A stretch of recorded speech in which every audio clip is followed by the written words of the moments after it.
It is now my pleasure to turn the webcast over to Jennifer Jolly. Ms. Jolly, the floor is yours.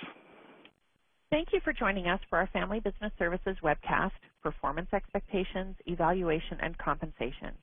Today we will answer questions that will help you prepare for the future of your company, including how to determine fair pay for your own children and other family members, how should shareholders be paid, and who should evaluate performance of family members and how. We look forward to answering the questions that you submit as well. I am pleased to introduce our presenters from the Family Business Consulting Group. Dr. Otis Baskin was the founding director of the Family Business Forum at the University of Memphis and is a former dean of Pepperdine University.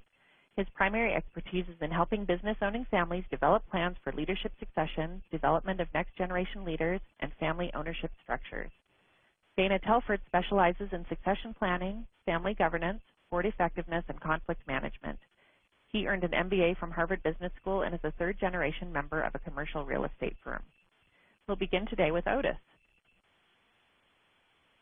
It's my pleasure to begin this discussion today because performance expectations, evaluation, and compensation are among the most difficult issues faced by all family businesses.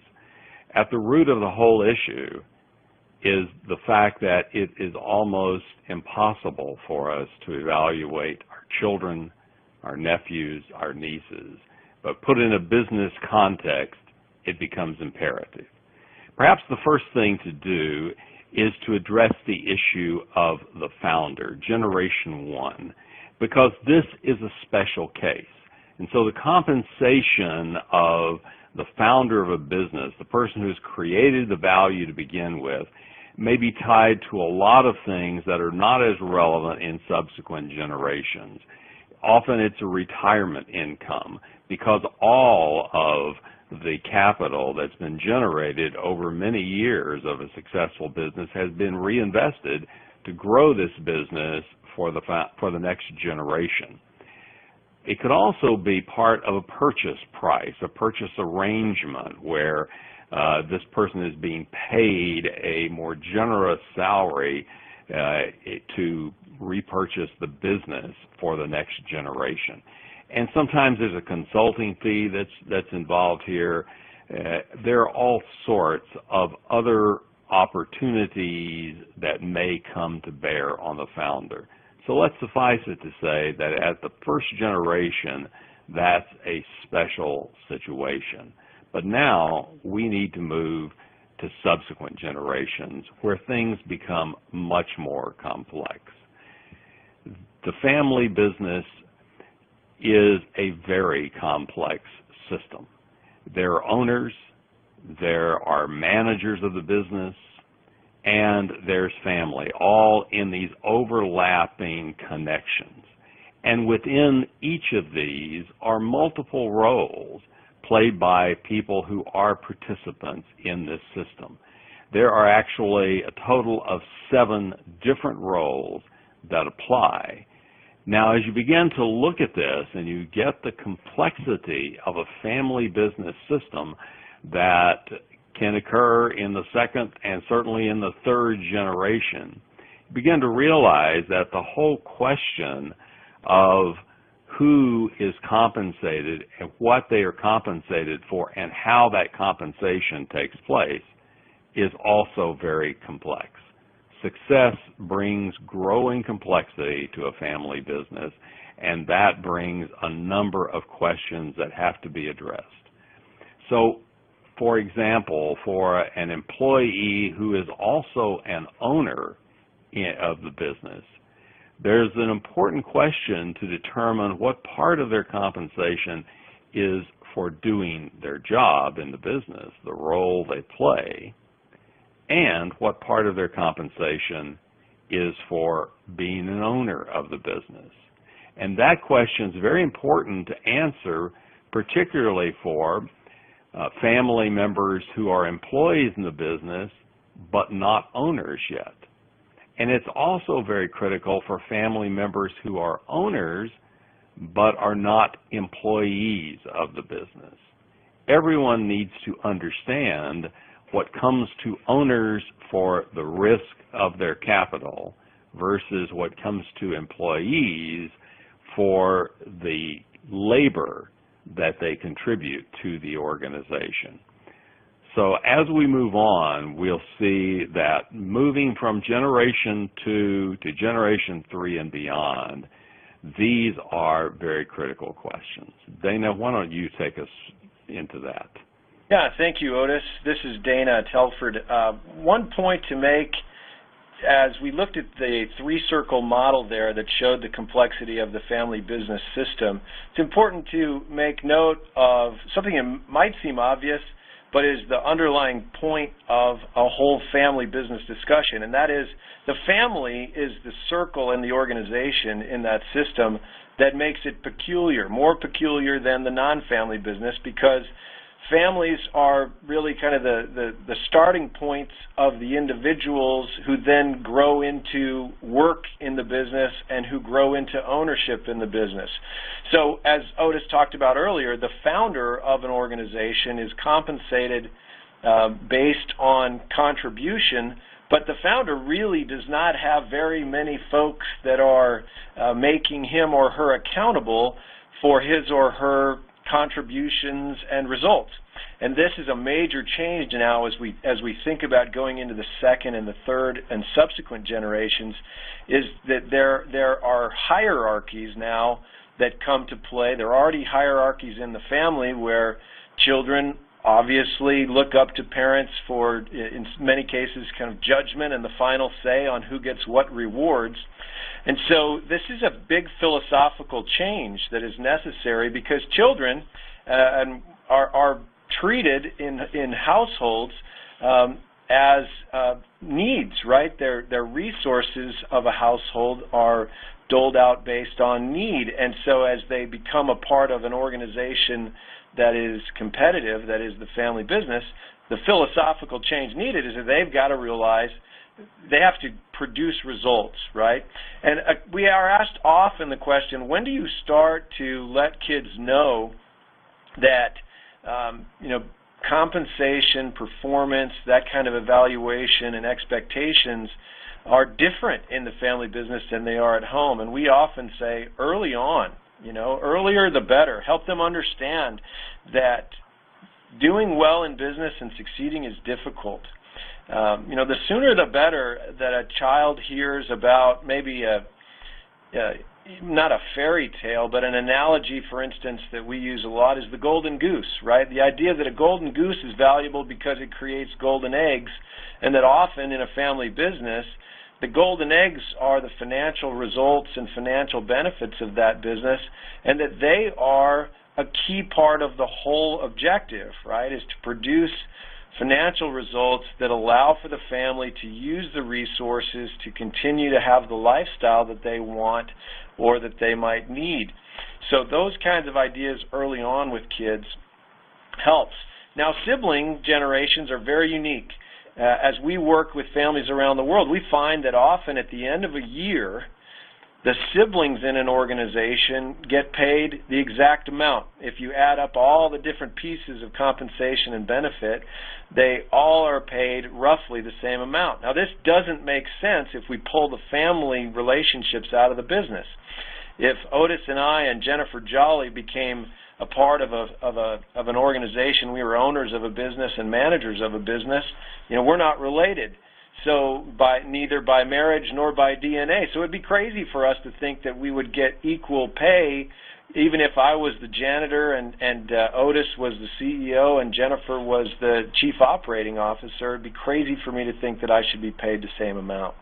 So the sooner that we can start to get a sibling generation to think about pay based on their performance, which means performance needs to be evaluated, which begs the question, by whom, the better we are. The better we are off on that.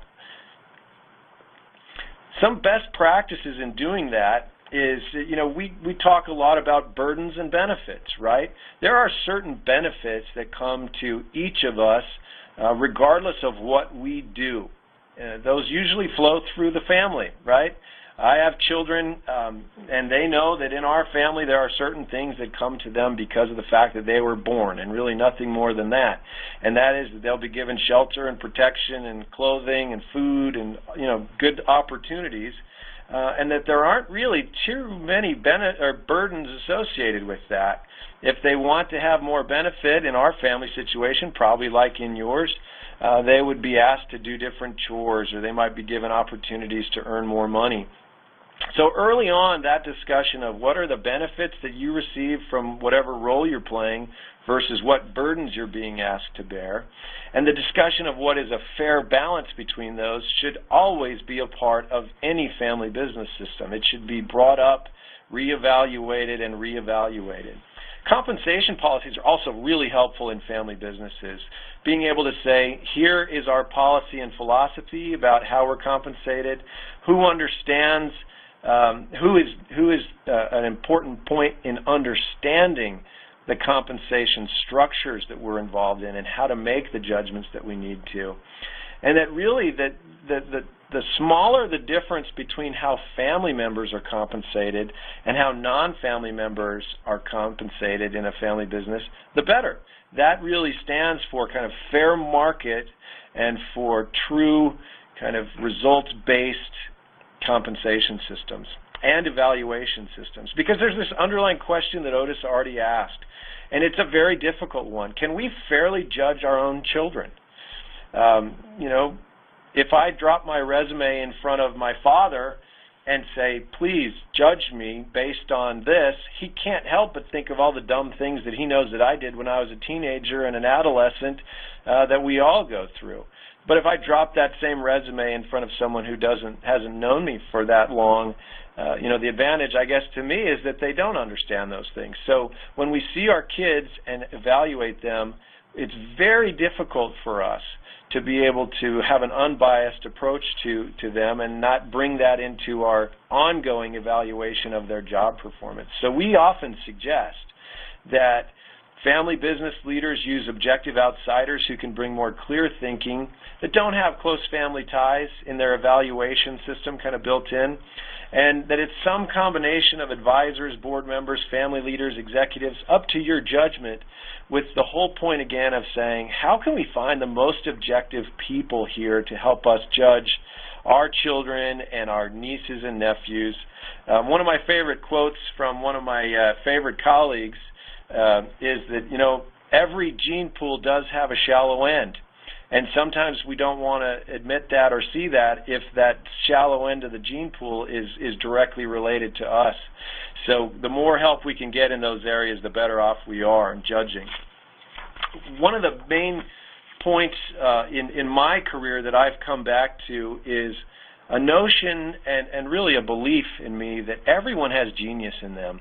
Albert Einstein said everybody's a genius, but if you judge a fish by its ability to climb a tree, it'll live its whole life believing that it's stupid. So often we try and put our children and our nieces and nephews and grandkids into positions that we feel like they should have, maybe because of their genetics or because of their role in birth order, when in reality we feel strongly that helping young people understand their greatest aptitudes and their greatest strengths, and then helping them craft a career plan that takes advantage of that and puts those skills and talents to the best use is much more optimal and ideal. Now Otis is going to talk a little bit about some policies for trying to clarify rules and responsibilities and roles. Policies really can help a family to understand why and how these decisions are going to be made and how they benefit everyone. Sometimes we begin to think that our business is really here for our family, and that's true. We want it to benefit our family, but it's important to step back and say, which family? The family we have right now before us, or are we talking about our family continuing on for generations? And if we do something in compensation that harms the business now, then we're actually harming those family members yet to come, for generations much further into the future. And so understanding that we're making decisions that have long-reaching ramifications is really critical, and developing policies to help us do that well, help us as a family and as a business understand why we're making these evaluations. Dana's mentioned the fact that it's very common in our practice to find siblings who are paid the same thing, particularly when they're in charge of a business. I have a client that I've worked with, a wonderful family where two brothers own the business, and they have forever paid themselves exactly the same. But each of these brothers has 3 children, and now they find themselves in an interesting situation because they have 6 children who are all now owners, have been gifted some ownership in the business.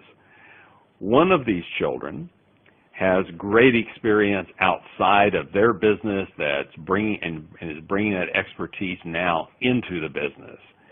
Another one has just finished an MBA and has actually led the company through 2 very important acquisitions. Another one has only worked in this business, never worked anywhere else, and another has just joined the business after a couple of years of experience following their college education.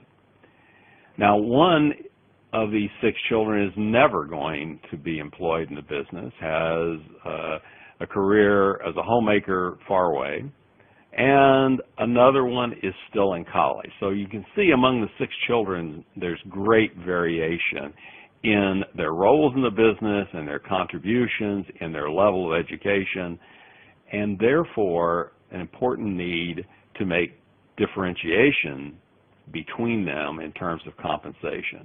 So we see then that pay, what you get paid for doing your job, needs to be a combination of several factors. It needs to be competitive because we want to attract and retain the best talent. So we don't want the person who has great outside experience that has just come back into our business and is leading us to some new heights to be attracted away by a competitor simply because of pay.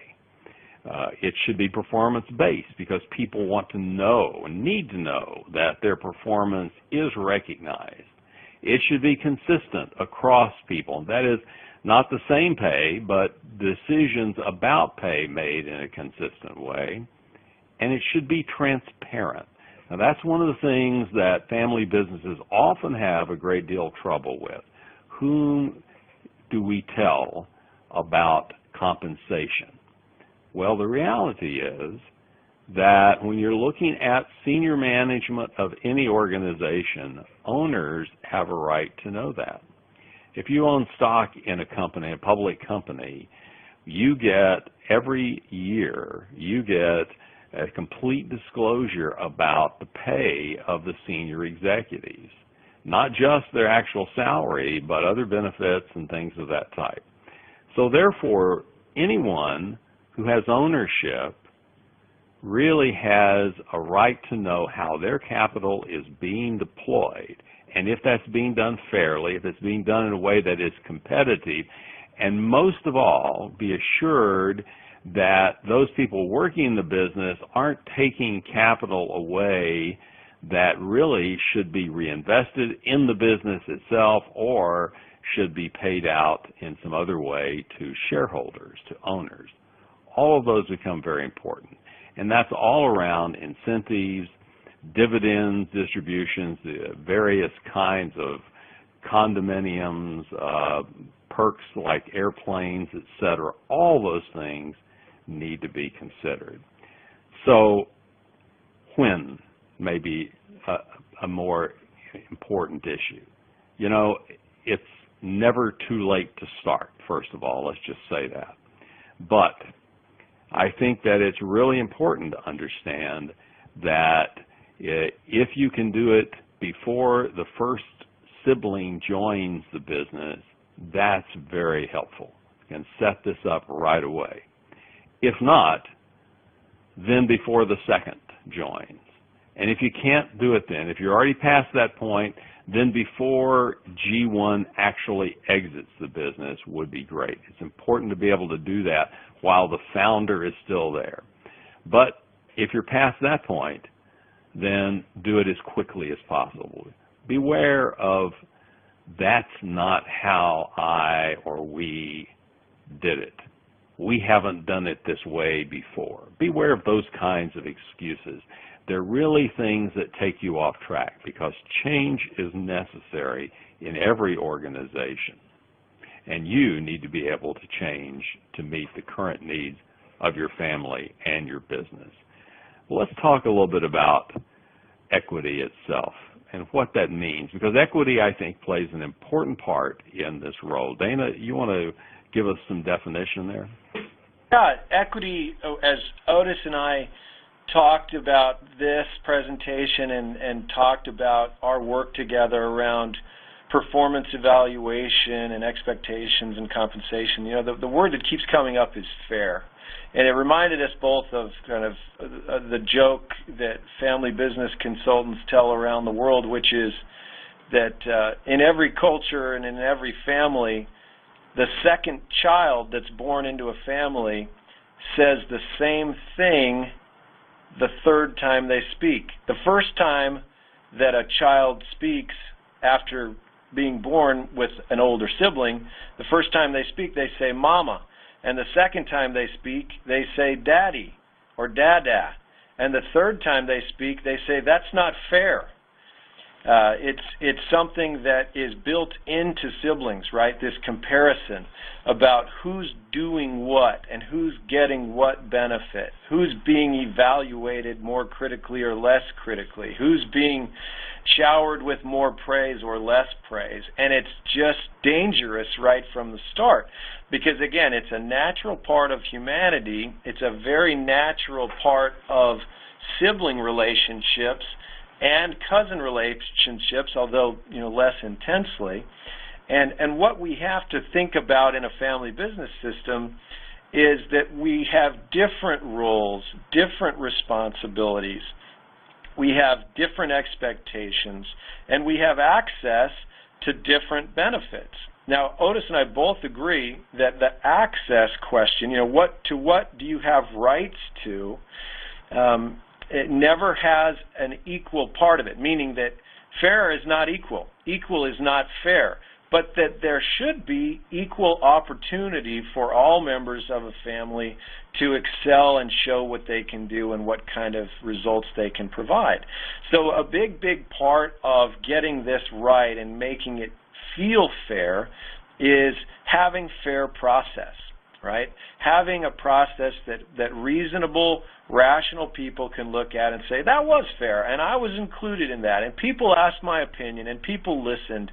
And when that takes place, by and large, it's less likely that someone's going to say, that was unfair. They might say, I didn't get everything that I wanted. In fact, it probably should be the case that they don't get everything that they wanted, but they should be able to say the process was fair, the process was inclusive, I got to speak my piece, and then I realized I don't get to make the final decision because I don't control this all by myself, and therefore I'll go along with whatever decision was made about a particular compensation package or a particular evaluation process. The third point on this slide I think is extremely important, describing a position, okay? I used to work with a family-owned business where the founder talked constantly about expectations. He said, what we need to do constantly is clarify expectations and make sure that people agree. That's what's expected. Then we have the basis for evaluation. So describing a position, as this point says, and being clear about what results are hoped for, what behaviors are required and expected, is so important because it's about that position and the role of the person playing that position and not the person themselves that's most important. Again, the question of fair, it's so hard to compare, it's a relative question. One of my favorite jokes from an old-timer of a comedian, Henny Youngman, used to say, well, people ask me all the time, how's your wife? And he would reply, well, compared to what? What am I comparing this relationship to? And so often the question of fair, it comes down to a question of what's the best alternative that we might have. If I'm the heir to a large family business, let's say, but I don't like my position as CEO, and that's what my father or my mother wants me to have, well, what alternatives do I have to compare to being the CEO of a large family business that I may or may not enjoy, right? So a big part of it is saying what exactly are we comparing the process to or to the evaluation to. And again, back to this slide and the question of fair, so much of it is what are we putting into our role based on the expectations and then judging those outcomes. As quantifiable as possible, the better off we are, right? I mean, if we are a salesperson, we're able to measure sales, and then our evaluation is often based significantly on the number of sales against the budgeted sales that we might have. But it becomes much more difficult when there are positions that have less quantifiable results. So as we compare ourselves to others in our family business systems, we have to think about their role versus our role and what's expected of us versus what's expected of them, and not get caught up in the different kind of style questions of, well, I might get here earlier than you, or you might get here later than me, or those are things that can also really derail a conversation about getting good performance out of people. It's also important to be real specific, and we're going to get into this with some diagrams a little later on, but what are the real kind of perks and benefits that are afforded to us? Sometimes there are benefits that family members, for instance, have access to in a family business system that non-family member employees don't have access to. And as much as we'd like to make it a more equal comparison, the fact that the family member has the last name, has the legacy of maybe a parent or parents or grandparents, does afford that person more opportunities in a community or around the office and the business. But again, thinking about how the perks, benefits, job, and rewards for a successful job performance are very difficult to do. And one thing I'd like to say maybe more than once here in our discussion is how important it is to consistently look at the process of evaluating even the process, as funny as that might sound. It's saying, how are we doing here? How are we doing in terms of describing positions and setting expectations? And then how are we doing at evaluating each other as objectively as possible? Do we have bias in this system? Because it's so important that performance is expected to be high and that it's rewarded when it's done well. Otis, I'll turn this over to you to talk some more about contribution and pay and relativity. I appreciate that, Dana, because it really gets down to some personal issues, even though we don't want to take it personally. Now, as you said earlier, it's not about the person. It's really about the position and the performance in that position. But people internalize these things and take them personally. And so understanding the ratio of my contribution to my pay is something people struggle with constantly in any organization. And they certainly do it within a family business because it has implications not just for their role in the business, but also their role in the family.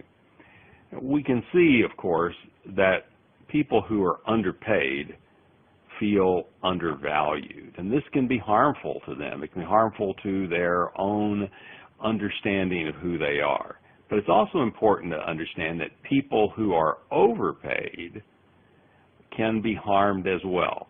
People who are overpaid know that they aren't really earning what they're being given, and that can become a difficult situation. They can begin to feel trapped in this situation. You know, golden handcuffs are still handcuffs, and it becomes a trap if people feel they really can't move and don't live up to what's expected of them.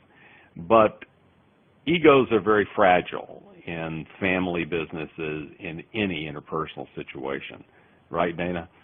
Yeah, they are. And I was just thinking, as you were talking about, my contribution, my pay, and the real kind of critical performance. I read statistics about the average tenure of the CEO of a family business compared to the average tenure of the CEO of a non-family business. And it's astounding how different it is, and you can understand why it's so different from a couple different perspectives. So the average tenure of a non-family business CEO is about 6 years.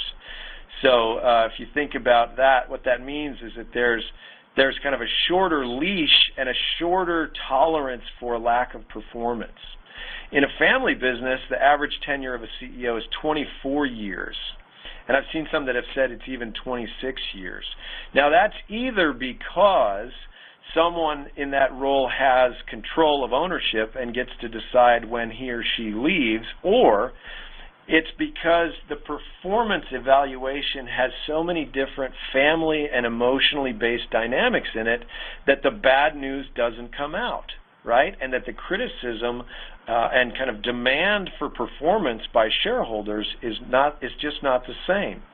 Now, that's one side of a family and kind of the emotional pieces of a family that arguably could be detrimental if we're looking purely at results of the business.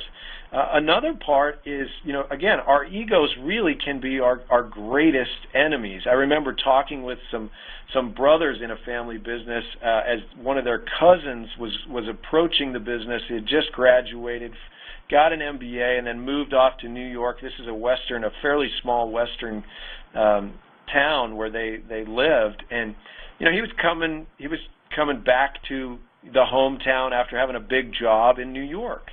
And I listened to them talk about their contributions and worried that his salary was going to be so high, and I listened to their discussion about what they had contributed and how loyal they had been and how many other jobs they had turned down to stay in their hometown. And it reminded me of a class that I was involved in at Harvard Business School on negotiation.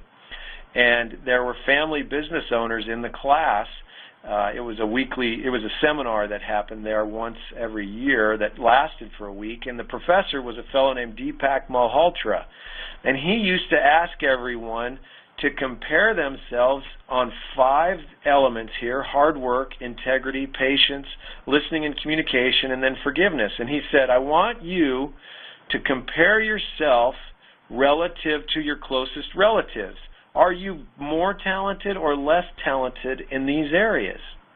And he actually had us write these things down and would have the class do it. And what he came up with after he assimilated all of the answers was statistically impossible, and that is that all family members as individuals are better than each other at all of the good things in family business, right? All of the most desirable kind of noble talents and traits. So we have to be careful that we're being critical of ourselves also, and that we're allowing objective outsiders to be able to weigh in on how much we are or not contributing. Because back to this idea that we talked about earlier, and that is that as children in our households, we are often kind of taken care of in a very socialistic way. And I know that the word socialism is kind of loaded with lots of ideologies and political implications, but let's think about it purely as an economic system. I have children. My wife and I have children together, when we bring resources to our household, most of which I create, just simply because of the way we kind of negotiated our family situation, we don't sit around and ask which kid is going to have the highest return on invested capital, and that's not how we decide where money goes. We decide what needs there are in our family, and based on our analysis of those needs, we provide resources. Well, if we do that in our family businesses like we do it in our families, we've got trouble, because we're going to create a world of entitlement rather than stewardship, where genetic relativity is going to be the greatest indicator of people who will reap the most rewards. And it's just dangerous. You know, we can also have pretty strong emotional responses in our families if we start to talk about the difference between socialism and capitalism, and who gets what, and shouldn't I have this because I'm related to the owner. We have to think about it in a much different and less, less emotionally based capacity. Equal is never fair. On this next slide, you know, we talked about the word fairness and the word equity. I'll let Otis talk with you and tell you a story about this point of contributions and rewards. You know, it isn't fair, but the reality is that it can never be exactly equal anyway. There are always differences. And so it's back to this whole issue of my contribution versus my reward compared to someone else's contribution compared to their reward. And that balance continues to be a struggle in any business, any family system. But there needs to be a balance between contribution and reward. So how do we get there? Well, I think one way to begin is with a philosophy.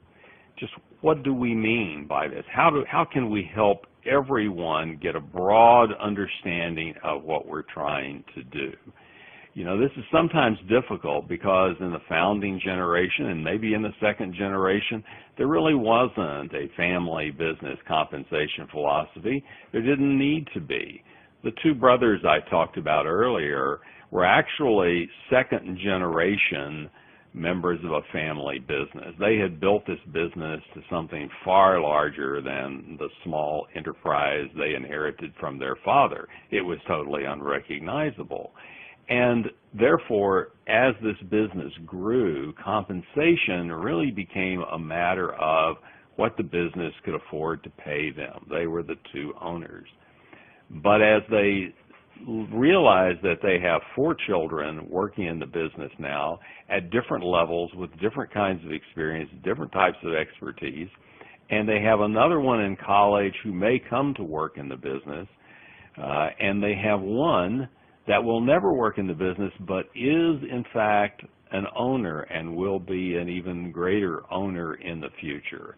They look at that dynamic, they realize that having a way to rationalize how people are compensated becomes very important, not just for the individuals themselves, but actually for the entire ownership group and business system.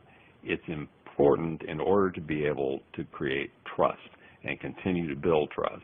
And so you can have a compensation philosophy like this sample that's here, which says we will compare pay and performance levels with those of businesses we compete with directly. Now that's important to find out.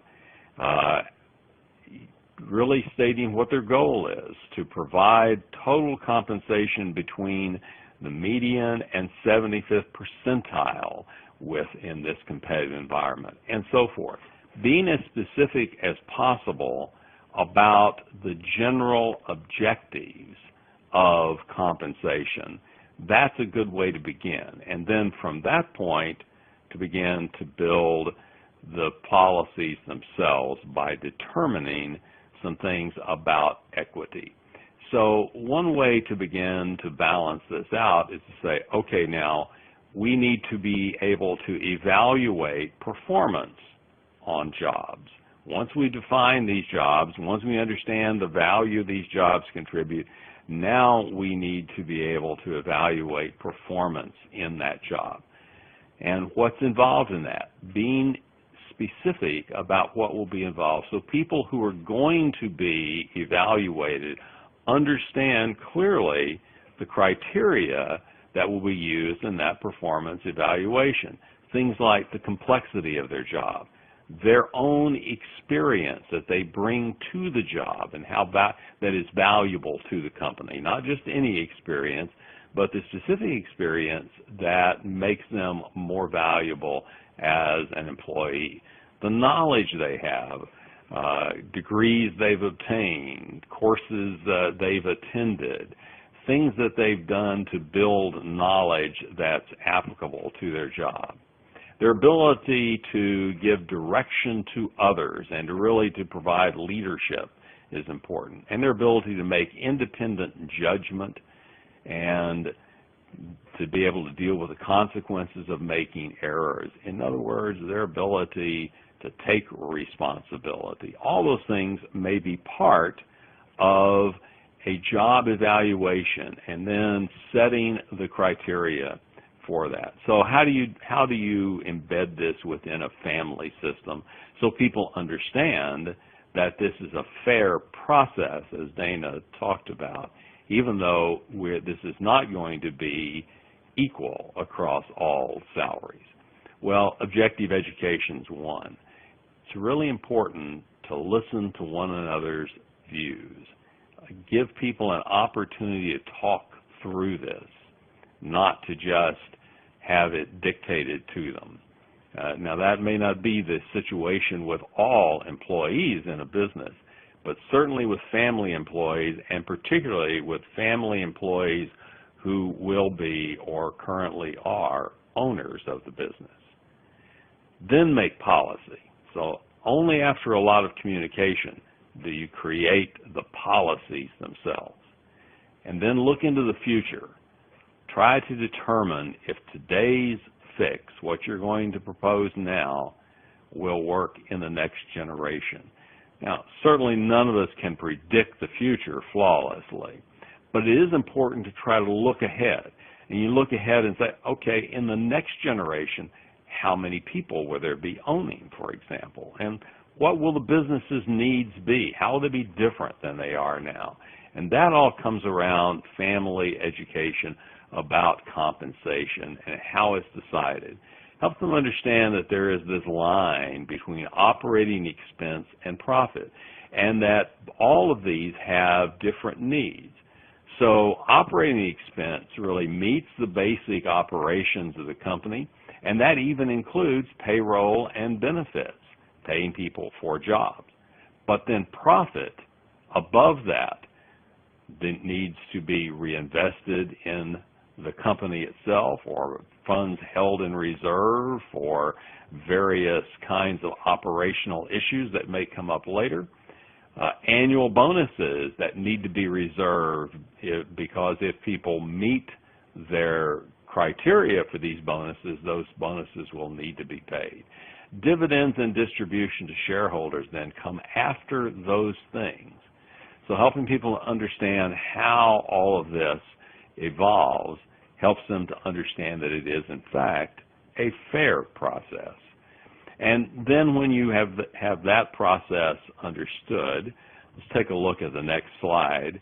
You can see that it's possible to begin to create a trajectory where you understand the middle line there is the market, and how much over market we're willing to be, how much under market we're willing to be. You know, the philosophy that we looked at a few moments ago said 20% on either side of that line was really the appropriate range for a job. So someone might be hired a little bit under market, but then as they get better and more experienced in their job and perform over time, they might begin to be paid even over market, but not so much over market as to be unfair, unreasonable. Set that within the policy. Understanding that that line is being held to is really very, very important. Dana, why don't you talk a little bit about base compensation structure and how that impacts a family? Yeah, and before you get too lost in this framework or this model, I'll tell you a little story that really was benefited by this exact compensation structure. So 4 brothers who had equal pay systems in their family business and also had the same number of children, which I've never run into since, but they each had 6 kids, believe it or not. So 4 brothers, each with 6 children. We put together a governance process with them, and then I didn't talk to them for a number of months, and got a call back, and they said, we've got someone who we're trying to lure back into the family business. It's a member of the family, but he's got a position in Chicago, and we'd like him to come back into the West and work here, and we're trying to figure out how much money to pay him. You know, what's the market? And he keeps telling us about his comp package there, and we keep telling him that the job expectations will be different, and he wants to know how his performance will be evaluated. And I said, well, the first thing we've really got to get to is some quantifiable market information. So working together with the bank and some compensation analysts, we were able to determine that there were different types of jobs, different job grades with all of the components that Otis talked about earlier. And we were able to create, really, in this model here, there's 5, but in this particular client job that I was working on, there were 4. And then we were able to say, in the family, and putting dots on this grid system here, we were able to determine who was being overpaid, underpaid, or correctly paid based on this quantifiable market analysis. And it was extremely helpful to the family. They were blown away by the fact that some who even thought they were underpaid were in fact overpaid relative to the market in the local neighborhood where they, or in the local economy where their businesses were. So this can be a very helpful tool to move the discussion away from the emotional piece to saying, really, if you were going to be hired from the outside and with no relationship to the business, here's what we'd be talking about. And then to make the adjustments, as Otis talked about, you know, whether it's 10 or 20% higher or lower based on maybe family dynamics or something else. And if someone is overpaid, right, there's always that question, well, what do? Do you cut their salary? I mean, they've got a lifestyle that they're used to? No. Often what we'll suggest, working together with the banker, is that we would freeze someone's pay, whereas someone else in the family might get more increases and bumps in salary and compensation, again, assuming that their performance is acceptable as they go through their evaluation process.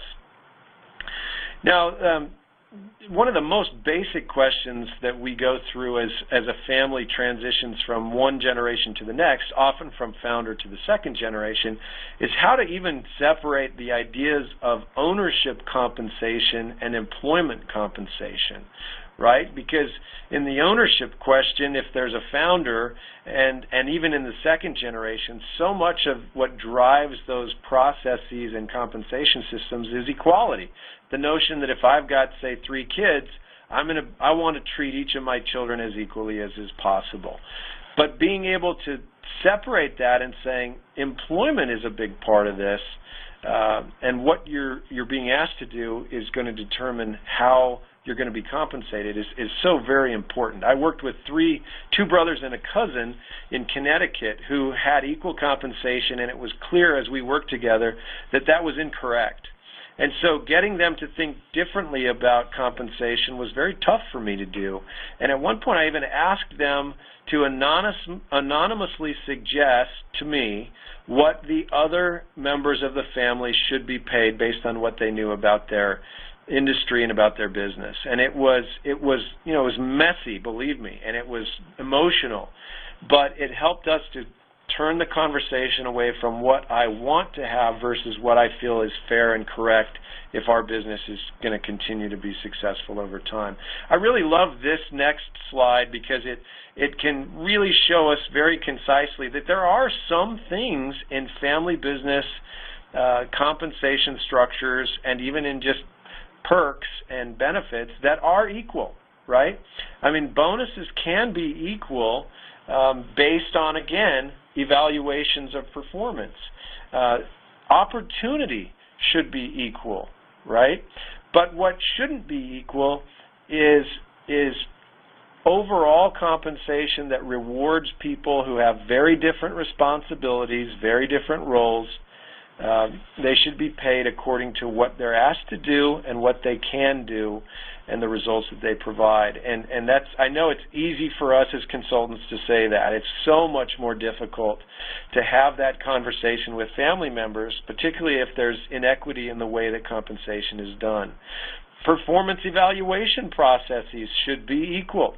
Everyone should have an evaluation given by unbiased individuals with the good of the organization in mind. That should be equal, right? Clarifying expectations should be equal. But again, the part that needs to be variable is based on who's doing what and what value they're providing. So, Otis, I'll turn it over to you for more about how to fix this scenario if it's not going well. Well, I think that issue of opportunity you just touched on is really critical, Dana. And I'm reminded of a family I worked with where two sons, they were cousins, but sons of people who had been leading the business, joined the business. One had responsibility that was overall management of the enterprise and spent his days in the office doing very important things, but always in the office. The other really had a great ability and talent in terms of relationships with customers. And so his job was really building business there in terms of customer relationships. When the whole issue of compensation came along because there were some critical changes in the business that required differences in compensation, it was important to be able to show that there was equal opportunity between the two. And that was done by helping the son that was responsible for customer relations realize that his opportunity to reach a significant bonus was just as great as the person who was leading a critical area of the business from within. They were different structures because their jobs were different, but they had potential for both. So being able to understand how those systems work, and that takes us to some really, I think, important recommendations for fixing pay in a family business. Begin to do it now, not later. Don't wait. It's a difficult conversation to have, but it's an important conversation to have. And the longer you avoid having the conversation, the more misinformation tends to build up in the minds of those who are not included. So agree to a fair process of some sort. Start with that overall statement of goals, intentions, etc., the philosophy. Be inclusive about that. Sit down and have inclusive conversations with people in the same room who will be affected by this and talk about why. Anyone who will be an owner really needs to be included in this process because it is fundamentally the capital of owners that's at stake here. Give it some time, though. Don't expect this to happen overnight. People need time to think it through. People need time to talk it through. People need time to check with each other before they're ready to really understand this completely.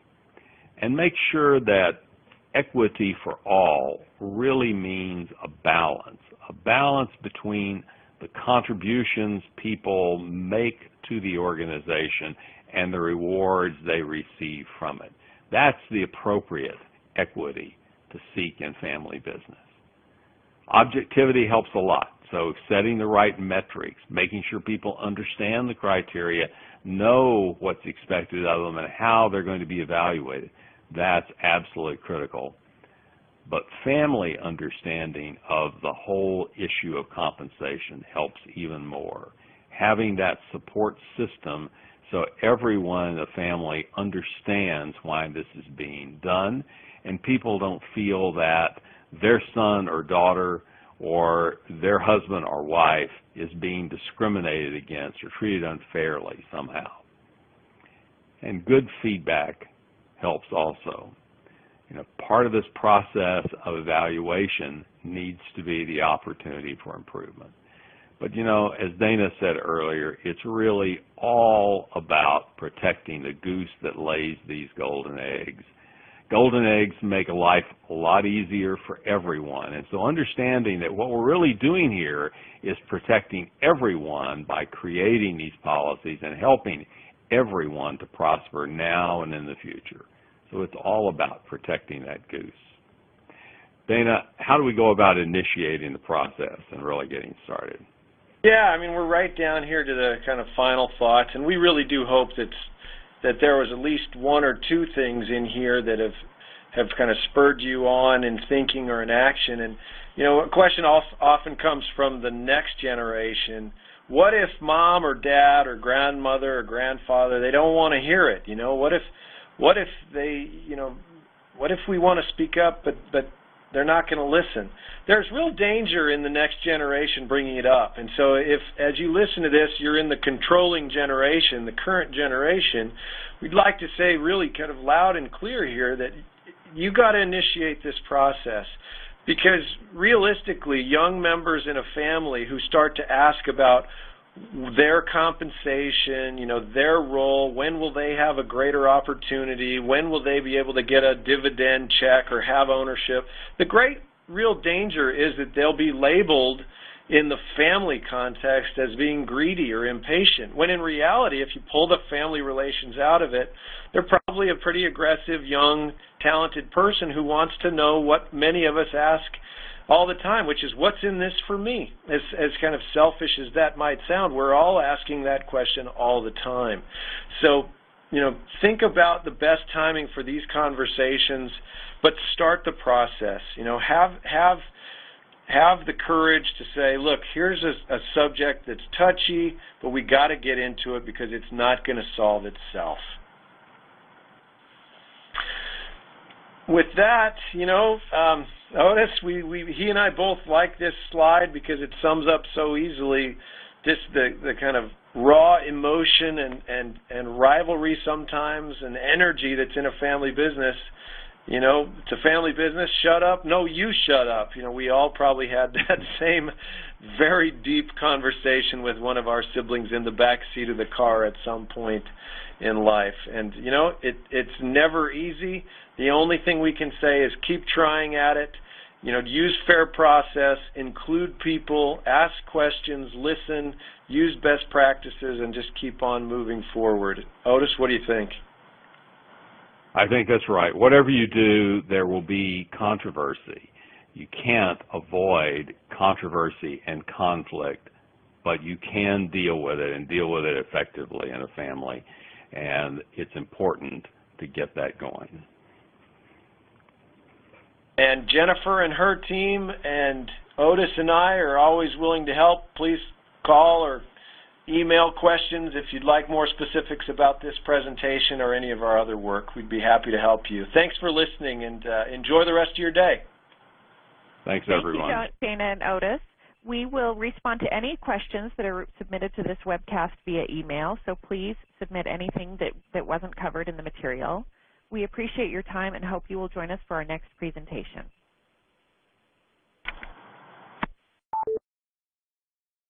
Thank you once again to all of our participants for joining us today. We hope you found this webcast presentation informative. This concludes our webcast. You may now disconnect. Have a great day.